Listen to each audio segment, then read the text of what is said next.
أعوذ بالله من الشيطان الرجيم بسم الله الرحمن الرحيم وصلى الله على محمد وعلى آله الطيبين الطاهرين الذين أذهب الله عنهم الرجس وطهرهم تطهيرا اللهم صل على محمد وآل محمد ولعنة الدائمة الباقية على أعدائهم ومنكر فضائلهم وغاصب حقوقهم أجمعين من يوم عداوتهم إلى قيام يوم الدين أما بعد عباد الله أوصيكم ونفسي بتقوى الله فإن التقوى خير الزاد وبها المعاد وتنفع يوم لا ينفع فيه مال ولا بنون إلا من أتى الله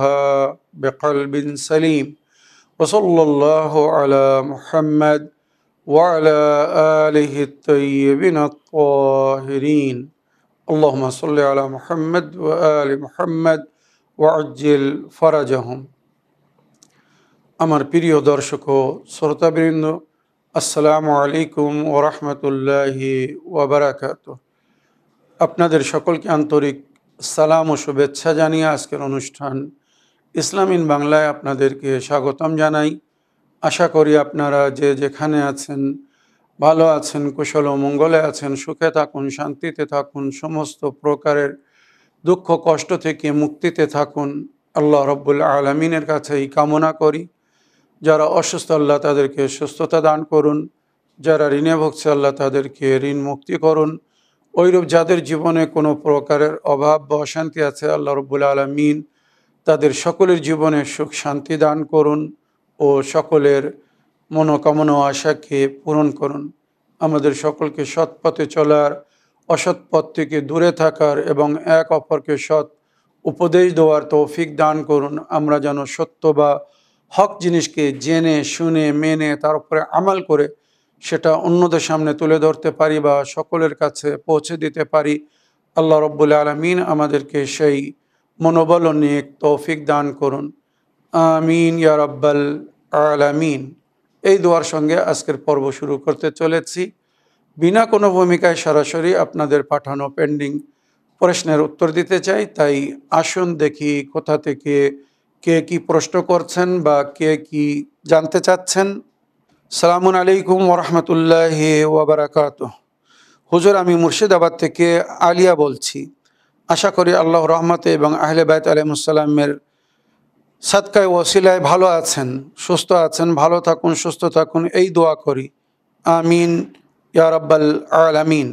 হুজুর, আমার একটা প্রশ্ন, সূরা তারিক এই সূরাটা একটু পড়ে ব্যাখ্যা করবেন এবং এই সূরার কি ফজিলত যদি একটু বলতেন তাহলে ভালো হতো। আপনি ভালো থাকবেন, সুস্থ থাকবেন। খোদা হাফিজ, ফি আমানিল্লাহ।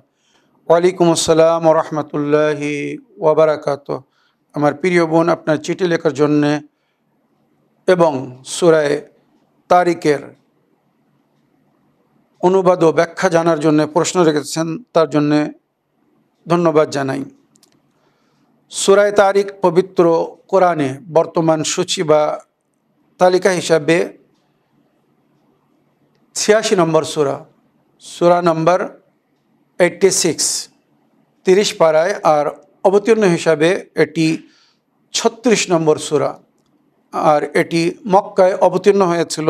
এই সূরাটির মধ্যে 17টি আয়াত আছে, 61টি শব্দ ব্যবহার হয়েছে আর 254টি অক্ষর ব্যবহার হয়েছে।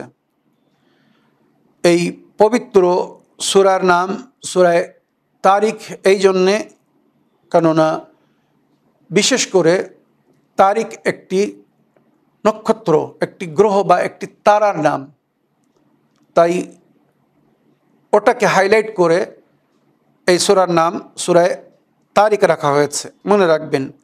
এবারে এই সূরা পড়ব আর এর অনুবাদ করব। আপনারা এর মধ্যেই সূরার ফজিলত বা অনেক কিছু জানতে পারবেন। তবে বিশেষ করে একটা জিনিস আমি এখানে বলতে চাই, আর সেটা হচ্ছে রাতের অন্ধকারে আল্লাহর অনেক সৃষ্টি আছে, মখলুকাত আছে যাদেরকে আমরা দেখতে পাই না, না দিনের বেলা না রাতের বেলা। আমি ওই সমস্ত সৃষ্টির নাম বা মখলুকাতের নাম অনেকবার আপনাদেরকে বলেছি যে মানুষ ছাড়া এই দুনিয়ায় আরও কিছু আল্লাহর মখলুকাতরা আছে যারা আমাদের সঙ্গেই এই দুনিয়ায় আছেন, কিন্তু আমরা তাদেরকে দেখতে পাই না। এই সৃষ্টির মধ্যে ফেরেশতা এমন এক সৃষ্টি যারা আমাদের কখনো ক্ষতি করে না, কখনো আমাদের জন্যে কোনো অসুবিধার কারণ হয় না, বরং আমাদেরকে সবসময় সহযোগিতা করছেন। বাকি আর অন্য যে সমস্ত মখলুক আছে এরা যদি আমাদের বন্ধু হয়ে যায়, আমাদেরকে পছন্দ করে, ভালোবাসে, তো আমাদের ক্ষতি করে না, বরং উপকার করে। আর যদি আমাদেরকে নিজের বন্ধু মনে না করে, দুশ্মন মনে করে, তখন অনেক সময় আমাদেরকে ক্ষতি করে। তো ওই সমস্ত মখলুকাতের ক্ষতি থেকে বাঁচার জন্যে এই সূরাটা কিন্তু খুব উত্তম উপায়। রাত্রে শোয়ার আগে কেউ যদি সূরায়ে তারিক পড়ে ঘুমায়, তো ওই সমস্ত মখলুকাতের আক্রমণ থেকে সে রক্ষা পাবে।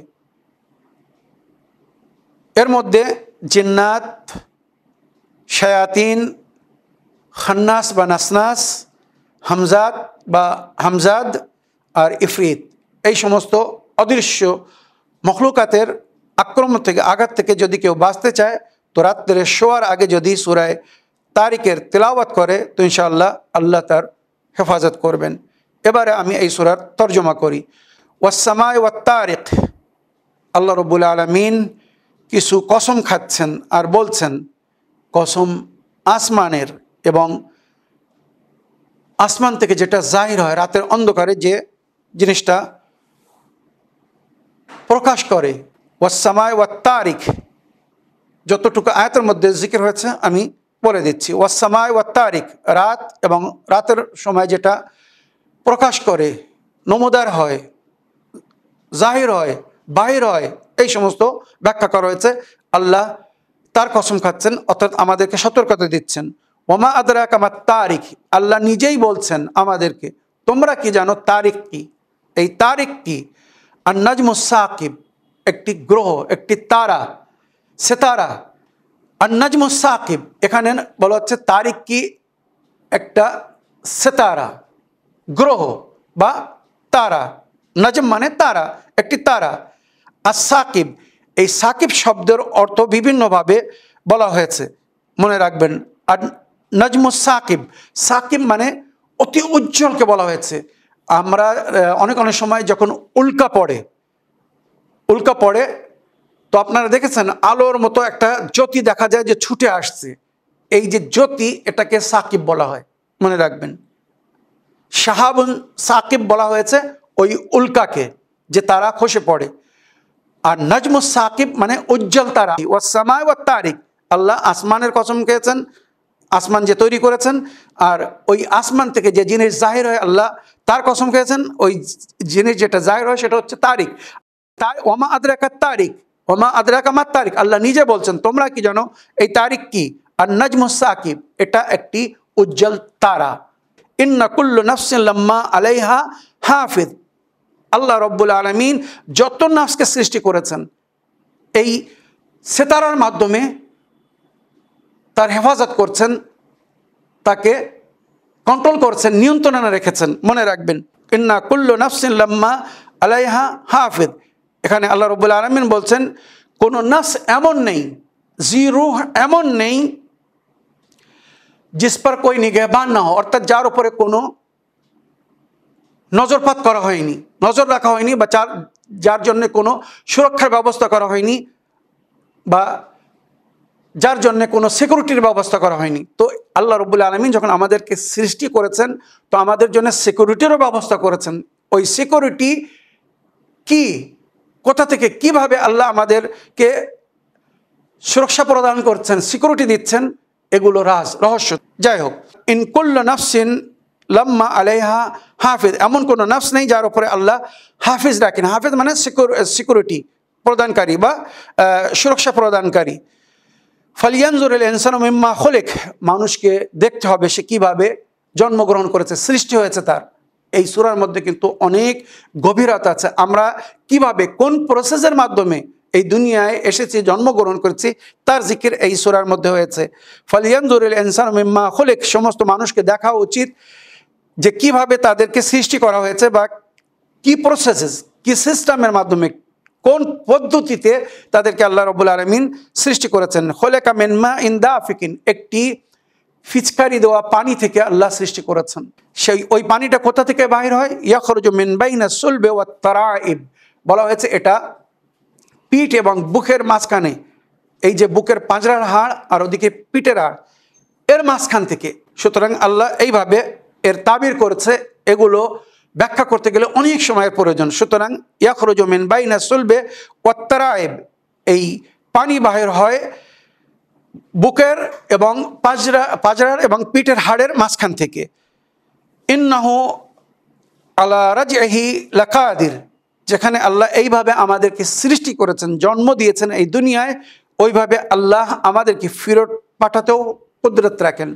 অর্থাৎ আল্লাহ যেমন আমাদেরকে জন্ম দিয়েছেন, ওইভাবে একদিন এই দুনিয়া থেকে আমাদেরকে ফিরিয়েও নিয়ে যাবেন, ফিরিয়েও পাঠাবেন। এইগুলো ইশারায় বলা হয়েছে। আলা রাজইহি লাকাদির ইয়াউমা তুবলাস সারায়ের, সেই দিনের সম্পর্কে ভাবো যেদিন রাজ বা রহস্যের মাধ্যমে তোমাদের পরীক্ষা নেওয়া হবে। এই যে রাজ, এই রহস্য, এইগুলোকে জানতে হবে, বুঝতে হবে। আল্লাহর প্রকাশ্য নেয়ামত এবং অদৃশ্য নেয়ামত, বা যে নেয়ামত সম্পর্কে হয়তো অনেকেই জানে না যে এই নেয়ামতগুলো আমরা উপভোগ করছি, বা আল্লাহ এই সমস্ত নেয়ামত আমাদেরকে দিয়েছেন, সেই নেয়ামতের শুকর আদায় করতে হবে। এইগুলো হবে আমাদের রহস্যকারী পরীক্ষা। ফামা লাহু মিন কুওয়াতিন ওয়ালা নাসির, মনে রাখবেন সেই সময় কেউ আমাদের সহকারী বা মদতগার হবে না আল্লাহ ছাড়া। আল্লাহ আমাদের সাহায্য করবেন, আল্লাহ আমাদের মদত করবেন। ওয়াসসামায়ে যাতুর রাজএ, আল্লাহ রাব্বুল আলামিন ওই আসমানের কসম খেয়ে বলছেন। এগুলো কিন্তু ভবিষ্যৎবাণী বা পরকালের আগে, মানে কিয়ামতের আগে যেগুলো ঘটবে তার জিকির হচ্ছে। ওয়াসসামায়ে যাতুর রাজএ, সেই আসমানের কসম আল্লাহ খাচ্ছেন যেটা এক সময় গর্দিশ মানে ভ্রমরে এসে যাবে। ওয়াসসামায়ে যাতুর রাজএ ওয়াল আরদি যাতুস সাদে, এই জমিন টুকরো টুকরো হয়ে যাবে। যেমন একটা জিনিস অন্য জিনিসের সঙ্গে যদি জোরে টকরায় তো কেমনভাবে টুকরো টুকরো হয়ে যায়, ওইভাবে জমিনও টুকরো টুকরো হয়ে যাবে, যেটা এই আয়াতের মধ্যে জিকির হয়েছে। ওয়াল আরদি যাতিস সাদে ইন্নাহু লাকাউলুন ফাসল, আর হাতমি, এটা হবেই হবে। আল্লাহ বলছেন এটা তোমরা হাসি ঠাট্টা মনে করো না। আগে যেটা বলছে ওয়ামা হুয়া বিল হাজল, মানে এটা কোনো রহস্য না, এটা কোনো ঠাট্টা হচ্ছে না, এটা বাস্তব, এটা ঘটবে, এটা হবে এই দুনিয়ায়। ইন্নাহুম ইয়াকিদুনা কায়দা ওয়া আকিদু কায়দা, যারা আল্লাহকে মানে না, অবিশ্বাসী, তারা নিজের ষড়যন্ত্র করছে, কিন্তু তাদের ষড়যন্ত্রে তাদেরকে ফাঁসানোর জন্যও কিন্তু আল্লাহ ব্যবস্থা করছে। এগুলো ইশারা তাদের জন্যে যারা এই হকিকতকে গ্রহণ করে না, এই হকিকতকে মানে না, আল্লাহকে মানে না, আল্লাহর সৃষ্টিকে মানে না, বা আল্লাহ যেভাবে চলতে বলেছেন ওইভাবে চলে না। ও আকিদু কায়দা, আল্লাহ বলছে আমি তাদেরকে কায়েদ করব, তাদেরকে ফাঁসাবো তাদের জালে। ফা মাহিলিল কাফিরিনা আমিরুম রায়দা, এখানে আল্লাহ নিজের নবীকে বলছেন আপনি এদেরকে একটু সুযোগ দিন। মানে যারা নবীর কথা শুনছিল না, অবিশ্বাসীরা, বুদ্ধিজীবীর জন্য ইশারা যথেষ্ট। তো আল্লাহ নিজের নবীকে বললেন আপনি এদেরকে একটু সুযোগ দিন, বোঝার সময় দিন। যদি এরা কথা মানে উত্তম, আর যদি না মানে তো এই যে সুযোগ দেওয়া হচ্ছে, আল্লাহ যখন রস্সি টাইট করবে তখন আর সুযোগ পাবে না, তখন আর এরা পালানোর রাস্তা পাবে না, তখন আর কোনো ষড়যন্ত্র কাজে আসবে না। কেননা আল্লাহ যখন রস্সি টাইট করবে তো ওখানে সবাই টাইট হয়ে যাবে। আশা করি আপনারা সূরার অর্থ বা এর ব্যাখ্যা থেকে লাভবান হয়েছেন। আসুন এবারে আমি আপনাদের পাঠানো অডিও বা ভয়েসমেল প্লে করব, দেখি কোথা থেকে কে কি জানতে চাচ্ছেন বা কে কি বলতে চাচ্ছেন। আসসালামু আলাইকুম ওয়া রাহমাতুল্লাহি ওয়া বারাকাতুহু। আমি মুর্শিদাবাদ থেকে সাবানা সুলতানা বলছি। ইসলামী বাংলায় আমি একটি প্রশ্ন রাখতে চাই। আশা করছি আপনি ভালো আছেন, সুস্থ আছেন। আমি আপনাকে ফলো করি, খুব ভালোভাবে ফলো করি, কিন্তু একটি আমি প্রশ্ন জানতে চাই, যেহেতু অন্যজনকে বললে সে জিজ্ঞাসা করে। আমি বৃহস্পতিবার রাতের বেলা আল্লাহুম্মা সাল্লি আলা বারিক আলা এক তাসবিহ মানে 100 বার করে বলি, তার মধ্যে আপনাকে একদিন বলতে শুনেছিলাম যে দরুদ শরীফ 100 বার পড়লে সেটা পড়তে বৃহস্পতিবার রাতে পড়তে হয়। তা আমি সেদিন থেকে আমিও সেটি পড়ি, কিন্তু তার কি ফজিলত বা আমি সেটা অতটা আমি বুঝতে পারিনি। কিন্তু কাউকে বলার আগে সে জিজ্ঞাসা করছে, তো আমি কি বলবো, এমনি বলছি যে নেকি হবে, কিন্তু সেটা একটু ভালো করে যদি বলে দিন তাহলে আমি তাদের বলতে পারবো। আপনি ভালো থাকুন, সুস্থ থাকুন। আসসালামু আলাইকুম ওয়া রাহমাতুল্লাহি ওয়া বারাকাতুহু। ওয়ালাইকুম আসসালাম রহমতুল্লাহি ওবরাকাতুহ। আমার প্রিয় বোন, আপনার ভয়েসমেলের জন্য, আমাদেরকে দোয়ায় স্মরণে রাখার জন্য এবং আমাদের অনুষ্ঠানকে নিয়মিত ফলো করার জন্য অন্তর থেকে কৃতজ্ঞ জ্ঞাপন করি। অনেক অনেক ধন্যবাদ জানাই। আমার প্রিয় বোন, আপনি বৃহস্পতিবারের রাত্রে সলাওয়াত পড়ার কি ফজিলত এ বিষয়ে জানতে চেয়েছেন। তো বৃহস্পতিবারের রাত্রে অবশ্যই পড়ুন। তাছাড়া প্রতিদিন রাত্রে শোয়ার আগে যদি সলাওয়াত পড়েন তো তার এত বরকত, এত ফজিলত হয়তো আমি ভাষায় বর্ণনা করতে পারছি না। যখন আপনি সলাওয়াত পড়বেন, মুহাম্মদ ও আলে মুহাম্মদ আলাইহিসসালামের উপরে দরুদ পাঠ করবেন, আল্লাহুম্মা সাল্লি আলা মুহাম্মদ ওয়া আলি মুহাম্মদ, তো মেয়ারাজ থেকে ফেরার পথে নবী করিম সাল্লাল্লাহু আলাইহি ওয়াসাল্লাম এক ফেরেশতাকে দেখলেন, তার আগোনা হাত, মানে শরীরে এত হাত যেটা কেউ গুনতে পারবে না, আর হাতে ওইভাবে আঙুল। তো জিবরাইল আমিনকে নবী করিম সাল্লাল্লাহু আলাইহি ওয়াসাল্লাম জিজ্ঞাসা করলেন, এ জিবরাইল, এই ফেরেশতার এত হাত কেন আর হাতে এত আঙুল কেন, এর কাজ কি? তখন জিবরাইল আমিন আল্লাহর তরফে বললেন, এ আল্লাহর নবী, আপনি নিজে জিজ্ঞাসা করুন যে এই হাত দিয়ে বা এত আঙুল দিয়ে সে কি করে। নবী করিম সাল্লাল্লাহু আলাইহি ওয়াসাল্লাম সরাসরি তাকে জিজ্ঞাসা করলেন। তখন ওই ফেরেশতা বলছে, এ আল্লাহর নবী, আপনার উপরে দরুদ ও সালাম। যখন কোনো বান্দা আপনার এবং আপনার আল মুহাম্মদ ও আলে মুহাম্মদের উপরে দরুদ পাঠ করে, তার যে সওয়াব আমি আজ পর্যন্ত গুনতে পারিনি। আমাকে আল্লাহ যে এত হাত আর আঙুল দিয়েছে, এই যে বৃষ্টিপাত হয়, এক এক ফোঁটার আমি হিসেব রাখি বা আমাকে হিসেব রাখতে বলা হয়েছে।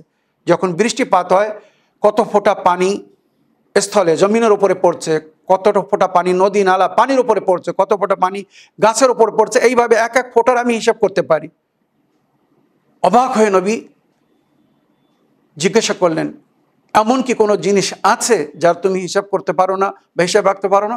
তখন ওই ফেরেশতা বলেছিল, আয় আল্লাহ নবী, যখন কোনো বান্দা, কোনো মুমিন, কোনো মুসলমান, আপনার উম্মতি আপনার উপরে এবং আপনার আলের উপরে দরুদ পাঠ করে, মুহাম্মদ ও আলে মুহাম্মদের উপরে দরুদ পাঠ করে, তার যে সওয়াব আমি সেটা গুনতে পারি না। যেখানে আমাকে সমস্ত জিনিসের হিসেব রাখার আল্লাহ ক্ষমতা দান করেছেন। চিন্তা করুন। এক। দ্বিতীয়, একজন মুমিন প্রতিদিন রাত্রের শোয়ার আগে দরুদ পাঠ করত। আল্লাহ নেক বান্দা ছিল, তাকে আল্লাহ অনেক অর্থ দান করেছিল, কিন্তু অর্থ পেয়ে সে ঈমান হারায়নি। অনেকেই আছে দুনিয়ায় ধন দৌলত পেয়ে, অর্থ পেয়ে ঈমান হারিয়ে ফেলে, নিজেকে দুনিয়ার রাজা বাদশাহ মনে করে আল্লাহকে ভুলিয়ে দেয়। সুতরাং অনেক ধনী ছিল, বা প্রাচীন যুগ হিসেবে বলা যায় কোনো রিয়াসতের সে মালিক ছিল। একদিন এক মুমিন আল্লাহ রসুলকে খুব ভালোবাসে, আহলে বায়তের অতি নিকটতম, অন্তর থেকে আহলে বায়তকে ভালোবাসতো এবং ফলো করত। তার জীবনে কিছু কষ্ট ছিল, তো সে কোনো আলিম, জ্ঞানী ব্যক্তির কাছে গিয়ে জিজ্ঞাসা করলো যে হুজুর, আমার এই দুঃখ কষ্ট থেকে আমি কিভাবে মুক্তি পাব? বা সে বলল, আমি কিছু ঋণ হয়ে আছি, আমি ঋণ শোধ করতে পারছি না, যার জন্য আমাকে খুব লজ্জিত হতে হচ্ছে, কষ্ট পাচ্ছি, আমার সমস্যার কি সমাধান নেই? তখন আলিমে দ্বীন ওই ব্যক্তিকে বললেন, তুমি মুহাম্মদ ও আলে মুহাম্মদের উপরে দরুদ পাঠ করো, দিন রাত দরুদ পড়ো, বিশেষ করে রাত্রে শোয়ার আগে কমসে কম 100 বার দরুদ পাঠ করে এর সওয়াব মোহাম্মদ ও আলে মোহাম্মদকে, যাদের নামে দরুদ পাঠ করছো তাদেরকে হাদিয়া করো, উপহার দাও। তার রিটার্ন গিফট মানে উপহারের বদলে যে তুমি উপহার পাবে, তোমার সমস্ত সমস্যার সমাধান হয়ে যাবে। সুতরাং আলিমে দ্বীনের পরামর্শ অনুযায়ী ওই ব্যক্তি রাত্রে শোয়ার আগে, বৃহস্পতিবারের রাত ছিল, দরুদ পাঠ করে মোহাম্মদ আলী মোহাম্মদ আলিমুসাল্লামকে হাদিয়া করে শুয়ে পড়েছে। রাত্রে এসে স্বপ্ন দেখছে নবী করিম সাল্লাল্লাহু আলাইহি ওয়াসাল্লামের দরবার, সবাই নবীর দরবারে হাজির, যা সেই নিজের আবেদন নবী করিম সাল্লাল্লাহু আলাইহি ওয়াসাল্লামের সামনে রাখছে, আর নবী করিম সাল্লাল্লাহু আলাইহি ওয়াসাল্লাম সকলের আবেদনকে গ্রহণ করছেন, সমস্যার সমাধান বলে দিচ্ছেন, সমস্যার সমাধান করে দিচ্ছেন, যে কোনো উপায় করে দিচ্ছেন।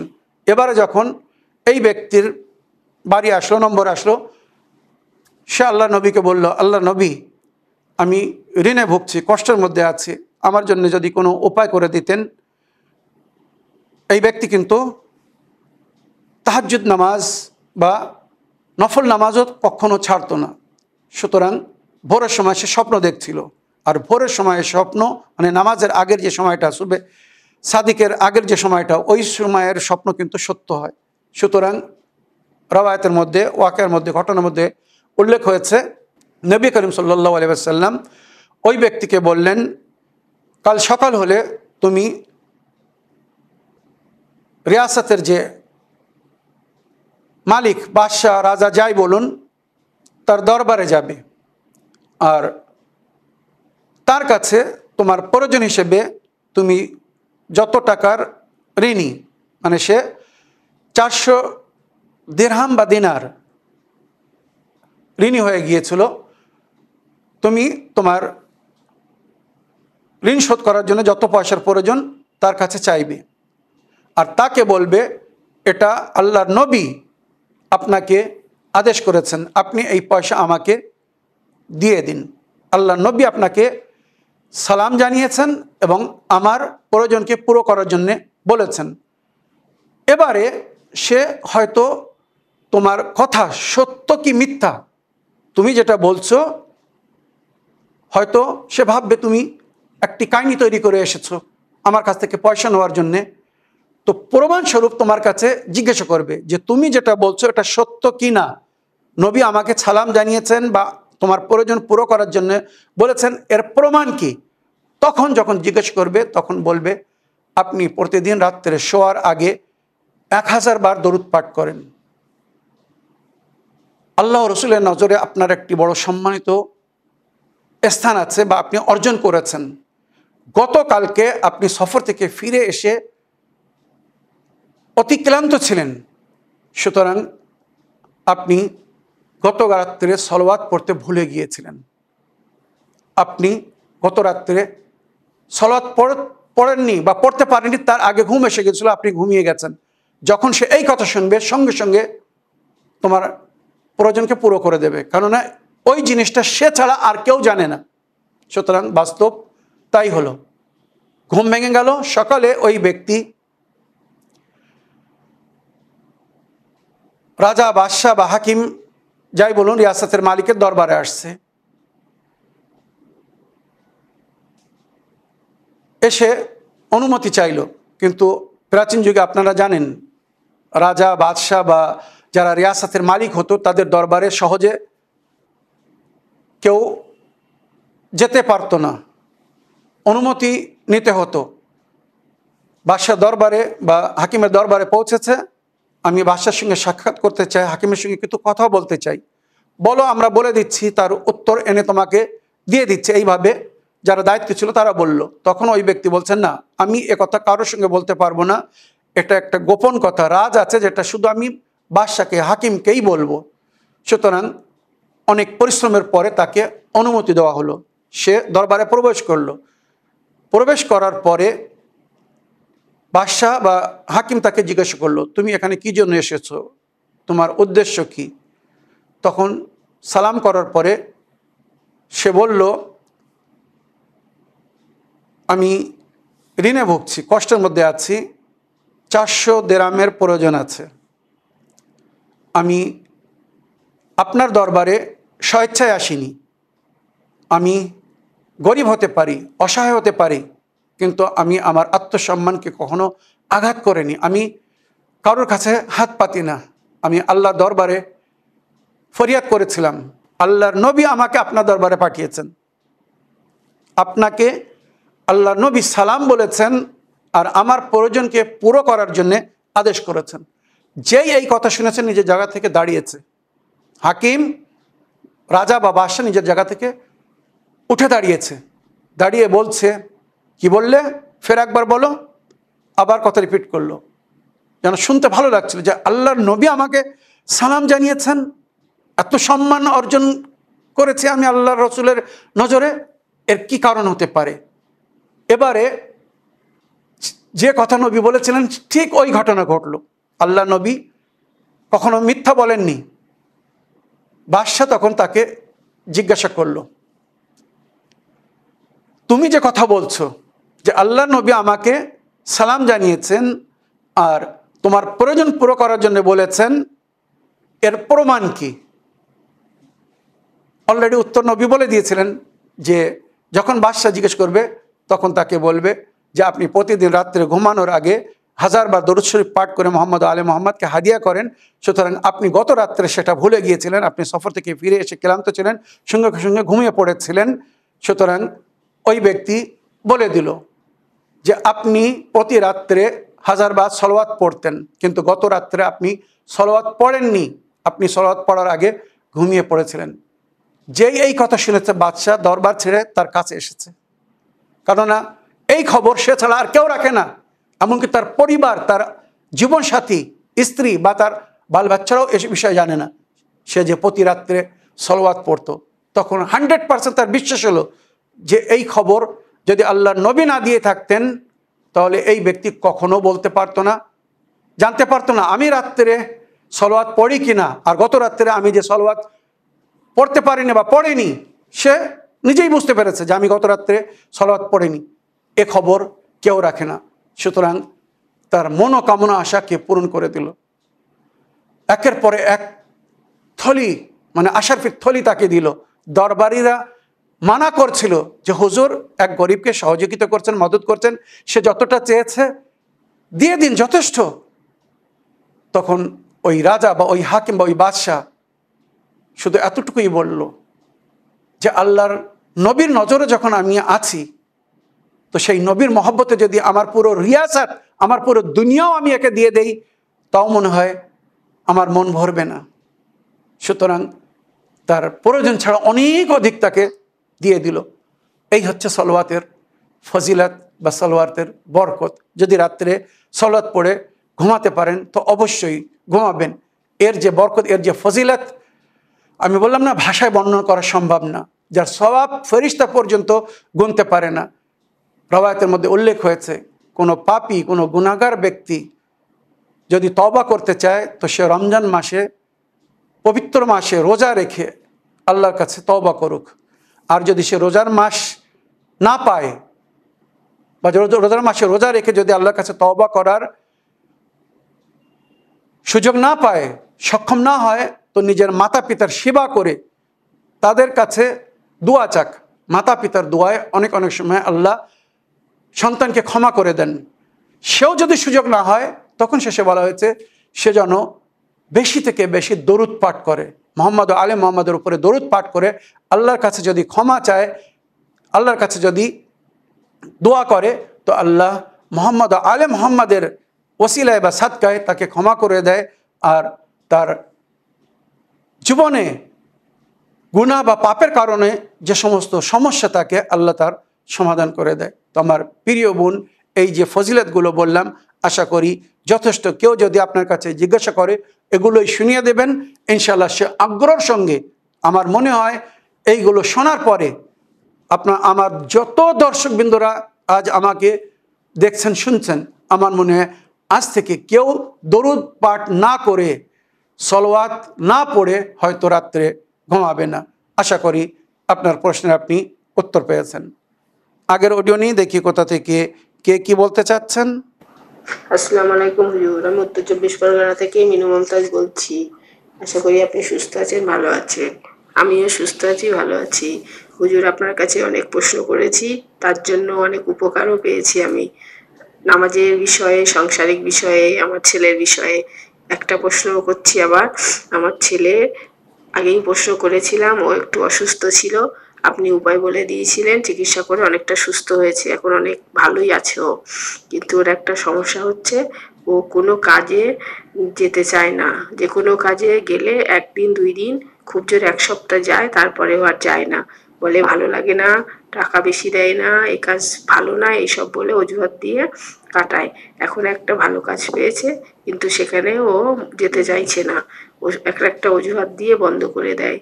তো সব জায়গা থেকে এইভাবে যদিও চলে আসে, তো কোনো কাজই ও জীবনে করতে পারবে না। আর নামাজও পড়তে চায় না, বললেও সেদিকেও মন দেয় না। আপনি একটু উপায় বলে দিন যে ও যেন নামাজ কালাম পড়ে এবং কাজের প্রতি মন দেয়। আর এমন দোয়া বা আমল বলে দেবেন যেটা আমি করলে ওকে পানিতে মিশিয়ে যদি ফুটিয়ে খাওয়াই কাজ হয়, তাহলে তেমন কিছু বলবেন, কারণ ও তো নিজে করবে না, আমাকেই করতে হবে। আপনি একটু এই দোয়া বলে দেবেন, আমি অনেক উপকৃত হব। আসসালামু আলাইকুম ওয়া রাহমাতুল্লাহি ওয়া বারাকাতুহু। ওয়ালাইকুম আসসালাম রহমতুল্লাহি ওবরাকাত। আমার প্রিয় বোন মিনু মমতাজ সাহেবা, আপনার ভয়েসমেল পাঠানোর জন্য আপনাকে ধন্যবাদ জানাই। আল্লাহ রব্বুল আলমিন আপনার সন্তানকে সুবোধ করুন, সুস্থতা দান করুন, সে যেন আপনাদের জন্য সুসম্মানের কারণ হয়, রুজি সঞ্চয় করে, মন দিয়ে কাজ করে, আর নিজেরও নিজের পরিবারের নামকে যেন উজ্জ্বল করে। আপনি যে ছেলের কথা বলছেন, তার উপায় বা এই ধরনের সমস্যার উপায় আমি অনেকবার বলেছি। যখনই তাকে পানাহার দিবেন, তো সূরায়ে আহকাফ আয়াত নম্বর 15, সূরায়ে আহকাফ আয়াত নম্বর 15 একবার পড়ে ফু দিয়ে পানাহার করাবেন। গোলামের মতো ছেলে কখন কথা শুনবে, কাজ করবে ইনশাআল্লাহ। আর যদি সম্ভব হয় তো তার সঙ্গে সূরায়ে কুরাইশ পড়ে পানিতে বা খাওয়ার জিনিসের উপরে দম করে তাকে খাইয়ে দিবেন। আর ওই যে নামাজ পড়ছে না, ভালো কাজের দিকে মন লাগে না, তো এর জন্যে ইমাম জাফর সাদিক আলাইহিসসালাম বলেছেন 7 বার সূরায়ে মুমিনুন, সূরায়ে মুমিনুন যার মধ্যে এক পিওর মুমিনের কি পরিচয়, নিশানি বলা হয়েছে।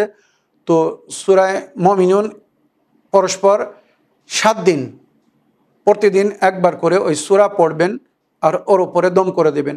জাগ্র অবস্থায় যদি দম করে দিতে পারেন অতি উত্তম, যদি না হয় ঘুমিয়ে থাকবে, আপনি আস্তে আস্তে যে কোনো জায়গায় বসে সূরায়ে মুমিনুন পড়ে গিয়ে ওর উপরে দম করে দেবেন। বিশেষ করে ওর মুখের উপরে, চেহারার উপরে ফু দিয়ে দেবেন, বা ওর কানে সূরায়ে মুমিনুন পড়ে ফু দিয়ে দেবেন।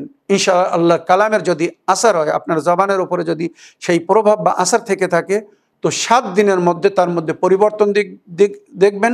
সে নামাজ পড়াও শুরু করবে, যেটা বলবেন সেটা করবে, আর ইনশাআল্লাহ যখন কাজে যাবে তো সফলতা অর্জন করবে। তবে ওকে বলবেন নিজের সঙ্গে সূরায়ে কাহফ জাফরানের পানি দিয়ে যদি লেখাতে পারেন অতি উত্তম, নইলে যে কোনো উড পেন্সিল মানে পেন্সিল দিয়ে লিখে ওটাকে কাছে রাখতে বলবেন।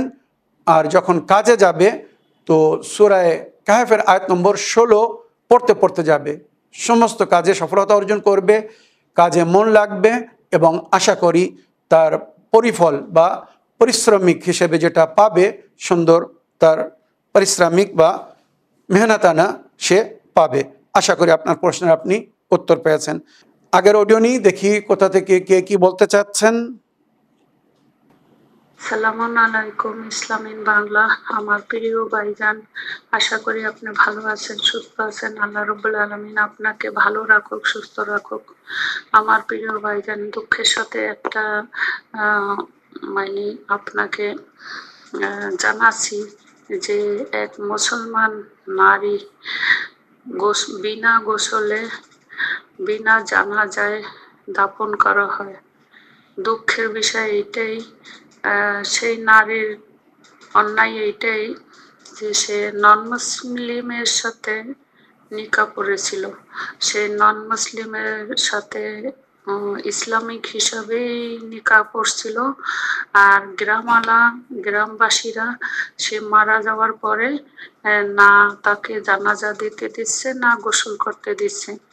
তার আত্মীয় স্বজন রিশতেদার অনেক নিয়ে ঘোরাঘুরি করছে 2-3 দিন ধরে, কিন্তু না তার জানাজা হইতে দিচ্ছে, না মুসলমানের কবরস্থানে দাফন হতে দিচ্ছে। বলছে যে পুরো জিন্দিগি ভর জেনা করছে, এর অন্য মুসলিমের সাথে বিয়া ঠিক না। আর এক নারীর মুসলমানের থেকে বাইরে চলে গেছে। তার জন্য এইটা কি ঠিক করেছে গ্রামবাসী, না কি করেছে? এই ব্যাপারে যদি আপনি বিস্তারিত একটু বলতেন ভাইজান। দুঃখের সঙ্গে যখন থেকে আমি এই ঘটনাটা শুনেছি, হ্যাঁ, বেড়ালির এই ঘটনাটা, সত্যি ভাইজান আমি সারা রাত ভর ঘুমাতে পারি না, এত কষ্ট মেহসুস হয়েছে। যে অপরাধ তো ঠিক আছে, কিন্তু আল্লাহ রব্বুল আলামিন পবিত্র কোরআনে কি বলছে এই ব্যাপারে যদি একটু বলতেন উপকৃত হতাম ভাইজান। আপনি ভালো থাকুন, সুস্থ থাকুন। খোদা হাফেজ, ফিমানিল্লাহ। ওয়ালাইকুম আসসালাম রহমতুল্লাহি ওবরাকাত। আমার প্রিয় আপামনি, আপনার ওয়াইসমেলের জন্য আপনাকে ধন্যবাদ জানাই। তবে আপনি যার বিষয়ে বা যে বিষয়ে প্রশ্ন রেখেছেন খুব দুঃখজনক ঘটনা। তবে যেটা শরিয়াতের হুকুম, যেটা বাস্তব বা হকিকত, আমি প্রকাশ্যরূপে বলতে চাই বিনা কোনো সংকোচে। এক মুসলিম নারী কোনো অবিশ্বাসীকে ততক্ষণ পর্যন্ত বিয়ে করতে পারে না যতক্ষণ সে ইসলাম কবুল না করছে। সূরা নূরের মধ্যে পরিষ্কার আল্লাহ রাব্বুল আলামিন বলেছেন, মুসলমান পুরুষ কোনো মুশরিক নারীকে বিয়ে করতে পারবে না, বা মুসলমান নারী কোনো মুশরিক পুরুষকে বিয়ে করতে পারবে না যতক্ষণ ইসলাম গ্রহণ না করছে। এবারে আপনি যে মুসলিম মহিলার ঘটনা বলছেন, সে যদি মুশরিককে বিয়ে করে থাকে, বুদ্ধিজীবীর জন্য ইশারা যথেষ্ট, মুশরিক কাদেরকে বলা হয়। যদি কোনো মুশরিককে বিয়ে করে থাকে আর বিয়ে করার পরে যদি তার দিন ধর্মকে আপন করে থাকে, মানে ইসলামকে যদি ছেড়ে দিয়ে থাকে, তার মানে সে মুরতাদ হয়ে গেছে। মনে রাখবেন, অবিশ্বাসীদের কয়েকটি ক্যাটাগরি আছে, তার মধ্যে একটি হচ্ছে মুরতাদ, মানে মুসলমান থেকে কুফরের দিকে চলে যাওয়া। তো ওই নারী যদি ইসলামকে ছেড়ে কুফরের দিকে, শিরকের দিকে চলে গিয়ে থাকে, তো তার সঙ্গে যেটা হয়েছে ইসলামিক সংবিধান হিসাবে ভুল হয়নি। কেননা মুশরিক বা কুফরের অন্তর্ভুক্তদেরকে মুসলমানদের কবরস্থানে দাফন করা নিষেধ। না তার গোসল, না কাফন, না দাফন, কোনো কিছু করার অনুমতি নেই। পরিষ্কার বলছি, এটাই শরিয়তের হুকুম। যদি ইসলামকে ছেড়ে দিয়ে থাকে, কুফর শিরককে গ্রহণ করে থাকে, তো মুসলমানদের কবরস্থানে তার দাফন করা জায়েজ না। তার গোসল, কাফন, নামাজে জানাজা কিছুই মুসলমানদের উপরে ফরজ না। আর যদি সে কুফর না করে থাকে, পরিষ্কার ভালো করে বুঝবেন, সে বিয়ে করেছে মুশরিককে, কিন্তু সে নিজে শিরক করেনি, স্বামীর ধর্মকে আপন করেনি, কুফর বা শিরক করেনি, সে নিজের ইসলামের মধ্যে শেষ নিঃশ্বাস পর্যন্ত বাকি ছিল। তো ওই মুসলমান নারী যদি ইসলামকে ত্যায্য না করে থাকে, ত্যাগ না করে থাকে, সে যদি শেষ নিঃশ্বাস পর্যন্ত মুসলমান থেকে থাকে, তো তার সঙ্গে অন্যায় হয়েছে। সে কুফর শিরকের সঙ্গে হয়তো সম্পর্ক গড়েছে, মুশরিকের সঙ্গে বিয়ে করেছে, যে বিয়ে অবৈধ, নাজায়েজ, তো এর জন্য সে হারাম করেছে, গুনাহগার হয়েছে, নিঃসন্দেহে সে গুনাহ করেছে, পাপ করেছে। কিন্তু সে যদি নিজের ঈমান না হারিয়ে থাকে, ইসলামকে না ছেড়ে থাকে, লা ইলাহা ইল্লাল্লাহ মুহাম্মদুর রাসূলুল্লাহ যদি তার কলেমা থেকে থাকে, তো শরীয়ত বলছে একে দাফন করো, একে গোসল দাও, কাফন পরাও, মুসলমানদের কবরস্থানে একে দাফন করতে পারো, জানাজাও পড়তে পারো যদি সে ইসলামের অন্তর্ভুক্ত হয়। মুসলমান নারী এবং পুরুষকে গোসল দিতে হবে, কাফন পরাতে হবে, জানাজা পড়তে হবে, তারপরে ইসলামিক সংবিধান হিসাবে সম্মানের সঙ্গে তাকে দাফন করতে হবে। তো আমার প্রিয় আপামনি, আশা করি আপনার প্রশ্নে আপনি উত্তর পেয়ে গেছেন। এই বলে আমার আজকের বক্তব্য এখানে শেষ করলাম। ও আখিরু দাওয়ানা আলহামদুলিল্লাহি রাব্বিল আলামিন। ওয়াসসালামু আলাইকুম ওয়া রাহমাতুল্লাহি ওয়া বারাকাতুহু।